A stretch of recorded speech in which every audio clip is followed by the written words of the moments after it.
त्या ठिकाणी मृत्यू झाला होता, त्यावरती अक्षय जो मृत्यू पावला त्याचे काही फिंगरप्रिंट नव्हते, त्यामुळे अनिल देशमुखांनी असा आरोप केला आहे की या प्रकरणामध्ये फेक एन्काउंटर आहे. तुमची भूमिका काय, काँग्रेसची भूमिका आहे संपूर्ण प्रकरणात? बघा, बदलापूरची घटना जी होती ती खऱ्या अर्थानं राज्याला काळीमा लावणारी होती. लहान मुलीवर होणारे अत्याचार आणि त्याच्यामध्ये हायकोर्टाने सुमोटो हे प्रकरण आपल्याकडे घेतलं आणि खऱ्या अर्थानं या सरकारचे लक्तरे त्यामध्ये टांगले गेलेले होते. आणि यांचे जे सरकारचे जे पोचलेले भक्षक जे होते त्यांना वाचवण्यासाठी सरकारने जे काही प्रयत्न त्या ठिकाणी करता आले ते त्याने केलेत. आणि म्हणून आता बंदुकीच्या स्टिगरवर जे काही त्यांच्यामध्ये फिंगरप्रिंट जे आपल्याला चुकीचे आहेत असं सांगण्यात येतात त्यांचा नव्हता अशा पद्धतीने ते सांगतात आहे. हे खऱ्या अर्थानं सरकार बदलापूर प्रकरणाला खरी गोष्ट जनतेसमोर येऊ देत नाही आणि आरोपींना त्या ठिकाणी वाचवण्याचा सरकार प्रयत्न करताना आपण पाहतोय. आणि मला असं वाटतं की याच्यात खूप पाणी वाहून गेलेलं आहे आणि म्हणून माननीय सुप्रीम कोर्टाने माननीय हायकोर्टाने विशेष करून हे प्रकरण जेव्हा आपल्याकडे घेतलेलं आहे सुमोटो, या प्रकरणातलं सगळे तथ्य हे पुढं आणून या सगळ्या आरोपींवर कारवाई व्हावी अशी मागणी काँग्रेसच्या वतीनं आम्ही करतो.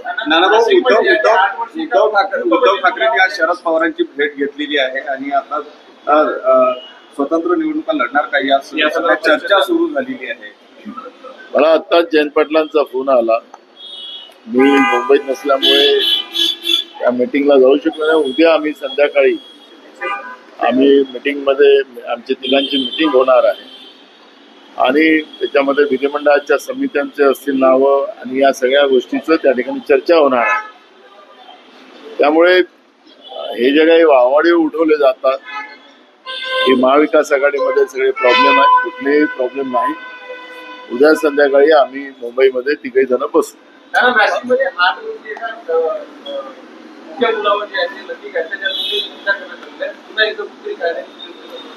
महाराष्ट्रात कायदा सुव्यवस्थाच नाही आहे. प्रश्न निर्माण होण्याची कारण काय? कायदा सुव्यवस्थाच महाराष्ट्रामध्ये वाचलेला नाही. गुंग्या मुलांवर अत्याचार, त्याला मारून टाकणं, मुलींवर अत्याचार, त्यांना मारून टाकणं, पोलिसांचा धाक आणि या सरकारचा धाकच आता महाराष्ट्रात राहिला नाही आणि गुन्हेगारांना रान मोकळं आहे अशा पद्धतीचे गुन्हेगार महाराष्ट्रामध्ये वागताना आपण पाहतोय. आणि मी वारंवार एक गोष्ट सांगणार, महाराष्ट्राच्या मंत्रिमंडळामध्ये 65% मंत्री हेच गुन्हेगार प्रवृत्तीचे आहेत, तर यांच्याकडून काय अपेक्षा कराव्या? दावा केलेला आहे की 50पेक्षा जास्त नगरसेवक हे आमच्याकडे येणार आहेत काँग्रेसचे.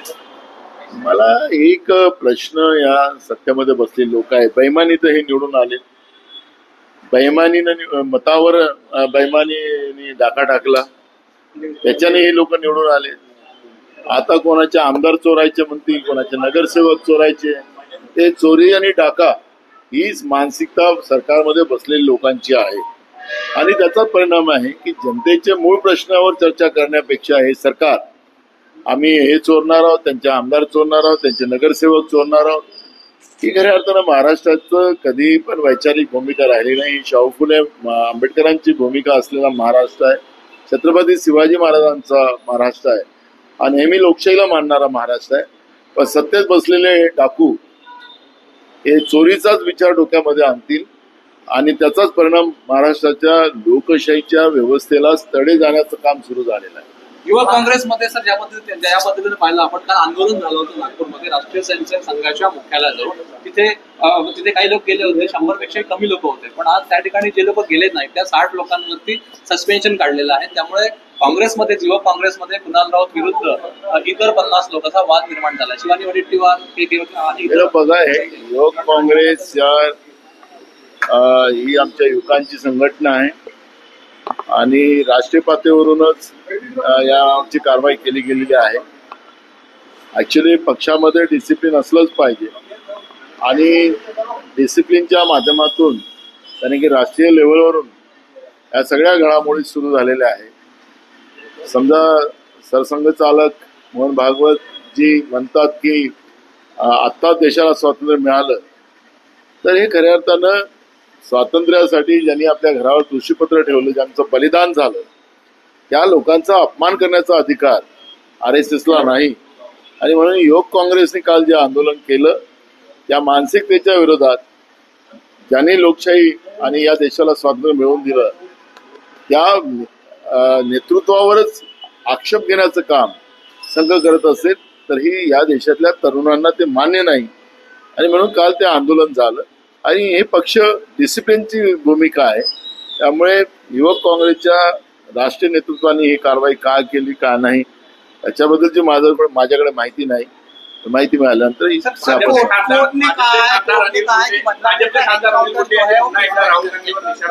त्यांच्या जिबीला चटके दिल्या पाहिजे अशा पद्धतीचं वक्तव्य केलेलं आहे. वीर सावरकरांच्या अंदमानातील सेल्युलर जेलच्या कोठडीतून पप्पू टप्पू उडाण टप्पू यांच्या म्हणून त्यांनी राहुल गांधीवर टीका केली. असं आहे की कोणावर प्रतिक्रिया द्यावी किंवा नाही द्यावी हा प्रश्न या ठिकाणी निर्माण होतो आहे. तुम्ही ज्याचं नाव घेता त्या माणसाबद्दलची कुठली प्रतिक्रियाच आम्ही देण्याचं नाही ठरवलेलं आहे. त्याच्यामुळे मी प्रतिक्रिया देऊ शकत नाही. कारण की अशा ज्याच्या जे माणसाचं वैचारिकच व्यवस्था बरोबर नसेल तर त्यांच्यावर प्रतिक्रिया देण्याचं कुठलं कारणच बदलापूर घटना पे कहा है कि जो एनकाउंटर हुआ है वो 2 महिन्यानंतर पालकमंत्रीमध्ये वाटप करण्यात आली. मात्र महायुतीमध्ये खर्च घेतलेल्या नाशिकच्या रायगडचं जे पालकमंत्री आणि पंकजा मुंडे सकाळी म्हणून दाखवलं की बीडचं जर पालकमंत्रीपद मिळालं तर मला अधिक आनंद झाला. या सरकारमध्ये वाद किती आहे. मंत्रिमंडळ निर्माण करायला या सरकारला वेळ गेला, मग खाते वाटप करायला वेळ गेला आणि त्याच्यानंतर पालकमंत्री देण्यामध्येही या सरकारने वेळ घातला. महिनोंचे याच्यामध्ये चालले वाद विवाद आहे. हे पालकमंत्री घोषित केल्यानंतरही अनेक दिवसानंतर त्यामध्ये रायगड आणि नाशिक या दोन्ही पालकमंत्र्याला स्थगिती देणं, एकीकडे मुख्यमंत्री दाऊसला गेले. म्हणजे या सरकारमध्ये वाद किती आहे, कोणत्या स्तरावर गेलेला आहे हे आपल्याला त्याच्यातून स्पष्ट होते की दाऊस मधून त्यांना नाशिक आणि रायगडच्या पालकमंत्र्याला स्थगिती द्यावी लागली. म्हणजे हे सरकारच कुठल्या उंबरठ्यावर उभं आहे, वादविवादाच्या का मलाईदार व्यवस्थेच्या, हे याच्यामधून स्पष्ट होतं. सर, कोर्ट ने कहा है बदलापुर की जो घटना थी उसमें फर्जी एनकाउंटर हुआ है, उसमें कोई फिंगरप्रिंट्स नहीं देना है. क्या देखो, मूल सब्जेक्ट एकदम स्पष्ट है. माननीय हाईकोर्ट ने जब ये प्रकरण बदलापुर का सुमोटो अपनी तरफ लिया तो सरकार ने अपने जो हस्तक के जो संस्था के जो लोग हैं, कुछ इनके पार्टी के नेता लोग जो थे वहाँ बदलापुर के, उनको बचाने की पूरी कोशिश ये सरकार ने की. और जो बच्चों पे अत्याचार हुआ उन लोगों को न्याय देने की जगह एक तरफ लाडली बहन बताने का और महाराष्ट्र में बच्चों और बहनों पे अत्याचार जो हो रहा है उन लोगों को न्याय ना मिले, इसकी व्यवस्था अपने लोगों को बचाने के लिए ये सरकार कोशिश करती है. जो फेक इनकाउंटर जो किया गया है, जो रिपोर्ट आया है, उस आधार पर यह स्पष्ट हो गया है कि राज्य की सरकार ने गुनहगारों को बचाने के लिए हर लेवल पे जो कोशिश की है, तो जो फेक काउंटर किया गया है वो स्पष्ट हो चुका है. और कोर्ट ने खुद सरकार को असली चेहरा सरकार का लोगों के सामने लाया है. और इसलिए सरकार का दायित्व जाता है कि राज्य में जो महिलाओं पे बढ़ते जो हुए अत्याचार, बच्चों पे, छोटे बच्चों पे, स्कूल जाने वाली बच्चों पे बढ़ने वाले अत्याचार, इसमें ये सरकार ही इसमें दोषी है. और ऐसे सरकार ने तुरंत नहीं, अगर लोगों का डर है तो खुद का मन में कि ये जो पाप वो लोग कर रहे हैं, उस पाप के आधार पर ये सरकार ने सत्ता से बाहर जाना चाहिए, ये भूमिका हमारी रही. क्या ये वाहवाही लूटने के लिए ये सब स्टेटमेंट की गई सरकार की तरफ से? बिल्कुल है. कोर्ट ने इनको खुला किया है, इनका असली चेहरा सामने लाया है, तो इसका बात तो स्पष्ट हो चुकी है. तो इसलिए वाहवाही क्या है, ये मीडिया के माध्यम से असली बात सामने नहीं आने देने का काम वो लोग करते हैं और वास्तविकता अब माननीय कोर्ट ने लाया है और ये बात अब स्पष्ट हो चुकी है कि ये सरकार ही उसमें दोषी है। गृह मंत्री का आप क्या राजीनामा मांगोगे? पूरे सरकार ही दोषी है। मैंने कहा जब कि 65% मंत्री जिनके ऊपर खून के आरोप है, ऐसे मंत्री इस मंत्रिमंडल में हैं, अत्याचार वाले हैं और मैं उनके व्यक्तिगत जीवन में नहीं जाना चाहूंगा, लेकिन ऐसे कुछ मंत्री है कि वो ऐसे 65% मंत्री इस मंत्रिमंडल में है कि उनके ऊपर गुनहगारी की पूरी चादर चढ़ी हुई है और ऐसी सरकार अगर गुनहगारी सरकार महाराष्ट्र में होगी तो उसका परिणाम महाराष्ट्र की जनता को भुगतना पड़ेगा, यही स्पष्ट होता है। उद्धव ठाकरे और शरद पवार की मीटिंग हुई, क्या अलग चुनाव लड़ने के ऊपर ऐसा नहीं, ऐसा कुछ नहीं हुआ। कल शाम को हम लोग मिलने वाले तीनों। अभी जयंत पाटिल जी का मुझे फोन आया था, मैं नहीं था, मैं इधर ही था। कल शाम को हम लोग मिले। बदलापुर एनकाउंटर केस के जांच में पुलिस की भूमिका पर सवाल उठ रहे हैं, क्या ये फेक एनकाउंटर था? बिल्कुल फेक एनकाउंटर था। माननीय कोर्ट ने जो बात सामने लाई, सरकार का पहले ही कामकाज पे ऊपर हम लोगों को डाउट था और फेक एनकाउंटर कर असली लोग जो गुनहगार है उनको बचाने की कोशिश सरकार ने की है और सरकार असलियत सामने नहीं आने देती और सरकार के ही लोग बदलापुर घटना में शामिल हुए थे और ये वास्तविकता लोगों के सामने आ चुकी है। पालक मंत्री पद को लेकर यूपी में मतभेद चल रहे हैं, इसका क्या रहेगा? पालक ये ही नहीं है, ये बेईमानी से लोगों के वोटों के ऊपर डाका मार कर ये लोग सरकार में आए हैं। 25 तारीख को मैं कल मुंबई में प्रेस करूंगा इस विषय पे, तो मैं आपको कहना चाहता हूँ कि 25 तारीख को वोटर्स डे है और वोटर्स डे के माध्यम से हम जनता को जागरूक करना चाहते हैं कि जो बेईमानी है जो सरकार बार बार करती है और ये सरकार बेईमानी से चुन के आई है, जनता के आशीर्वाद से नहीं है और इसलिए ये सरकार इतने बहुमत इनको राक्षसी बहुमत इनको मिला है तो भी ना मंत्रिमंडल का विस्तार करने में इनको महीनों से गए,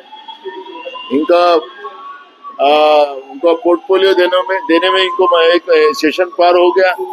दूसरा, इनको पालक मंत्री देने के लिए महीनों लगे और ये सब लगने के बाद मुख्यमंत्री दाऊस जाने के पहले उन्हें जैसे पालक मंत्री की लिस्ट डिक्लेयर की और लेकिन दाऊस में जाकर उनको नासिक और रायगढ़ के 2 पालक मंत्री को स्थगिति देना पड़ी। इसका मतलब ये सरकार में आलबेल नहीं है, ये सरकार मलाईदार व्यवस्था के लिए लड़ती रहती है, जनता का इनको लेना देना नहीं। राहुल जी वाले सिंधुदुर्ग के पूर्व सांसद ने कहा कि कांग्रेस और उद्धव बाळासाहेब ठाकरे जी विधायक सिंधुदुर्ग के संपर्क में है, 23 जनवरी को राजकीय भूकंप आएगा, क्या कांग्रेस के विधायक उठेंगे? मैं यही कहना चाहता हूँ कि इन लोगों ने जनता के वोटों के ऊपर डाका डाला और अब विधायकों को खरीदने की बात अगर ये लोग करते हैं, नगर सेवक को खरीदने की बात करते हैं, तो ये डाका और चोरी करने का पाप यही करते हैं क्योंकि ये शाहू फुले अम्बेडकर का महाराष्ट्र है। यहाँ पे सामाजिक और डेमोक्रेसी को मानने वाली जड़ें है, लेकिन उस महाराष्ट्र के विचारधारा की व्यवस्था में सत्ता में आने के बाद इस तरह के चोरी और डाका डालने का काम जो करने का जो मानस इन लोगों का है, यही उनका बार बार स्पष्ट होता है और मुझे लगता है कि महाराष्ट्र की जनता इसको एक्सेप्ट नहीं करेगी। भ्रष्टाचार से पैसा कमाना और सरकार में आना और सरकार से पुनः भ्रष्टाचार कर महाराष्ट्र को लूटना, ये कितने दिन ये लोग करेंगे और इसका जवाब महाराष्ट्र की जनता ही इनसे लेगी।